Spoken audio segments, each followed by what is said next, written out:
Welcome to our 5 on 5. We're pleased to be joined by Ashland Mayor John Stromberg. John, thanks for coming in. Appreciate it. Good to be here. All right, so tell us, you're choosing to run for re-election again this year. Why do you feel that Ashland voters should re-elect you as their mayor? Well, for a number of reasons. One is I think I am very suited to the Ashland community. I have a wide background. I have an educational background in quantitative sciences.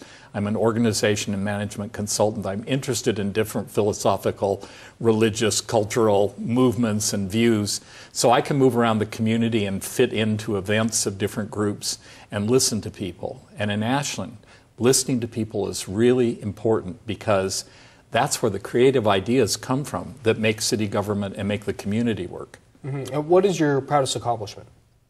My proudest accomplishment? If you could list just one, whatever you can give us. I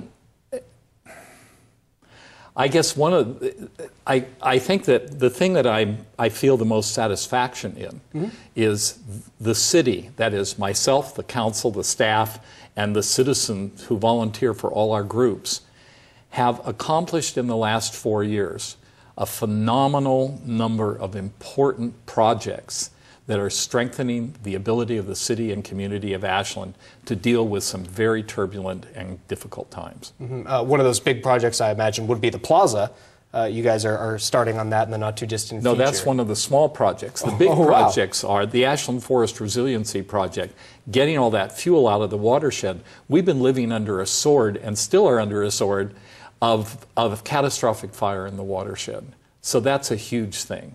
We have now a comprehensive water plan that is very well thought out, and we're working now on implementation to ensure that we have a secure supply of fresh drinking water. We have an economic development strategy. We have been amortizing and figuring out how to smooth out the costs of maintaining our infrastructure so that we don't get in a hole where suddenly there's a huge cost spike and suddenly your city government's run by ideologues instead of practical workers and planners to make things go. We are in the midst of going to self-insuring for the medical benefits for city employees. That's going to save us a lot of money. And it goes on and on. We have dealt with Mount Ashland, the gun club, the hospital, and the garbage company. All in the last couple of years, we have updated and made significant changes to those things. So this has been a can-do council with a group of very good supporting citizen groups and staff. Interesting. All right, well, I definitely want to ask you about the council. There's a lot going on with that, but first, we're going to take a quick break. Stay with us.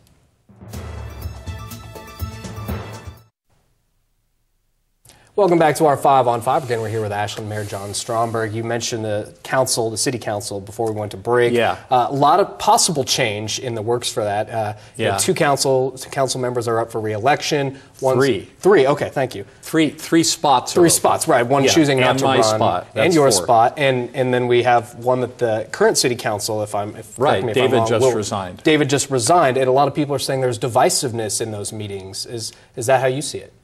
Well, let's put this in perspective. This council produces good decisions week in and week out. In the course of trying to work together for 4 years with a group of the 7 of us, of course you have some tensions that arise, and sometimes they cause problems. But that's not exactly why David resigned. Okay, why exactly? Well, David resigned. I don't want you to speak for him, but yeah. Yeah, but he and I talked about it in some depth, and I've worked with David for 8 years in governmental things. And the thing about David is he's brilliant, and he is very quick mentally. And sitting in, particularly in study sessions, where we explore and we explore and we explore sometimes, is like really difficult and frustrating for him. And sometimes it just gets to be too much. And so occasionally, you know, he expresses that, and that doesn't really work in a formal decision-making body. And so I think that he finally came to terms with that. and decided he could contribute in other ways, but being on the council was not particularly good for us and not very good for him. And in fact, he is going to get involved in things. He has a lot of expertise in transportation over the years, and he and I have discussed a couple of future roles for him, and I will welcome it because I like working with him. Okay, yeah, we just got a little bit of time left, but I'm curious, you talked about how you're working 7 days a week on the campaign, getting out there. What are you hearing from voters? What is the big issue that people are talking to you about? The interesting thing is, I go door to door. I say, the mayor is here, and people there you go. They brightened up. They love having the mayor come to their house, and a lot of times they don't have any complaints. I just say, how do you like living in Ashland? Oh, I love living in Ashland. That is what makes this town go.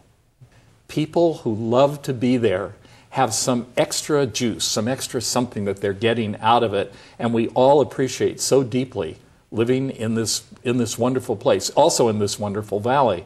So that helps us find ways to work through problems together and to be creative and resourceful together. Very nice. John, great to see you. Thanks for coming. Thanks a lot. All right, stay with us. We'll be right back.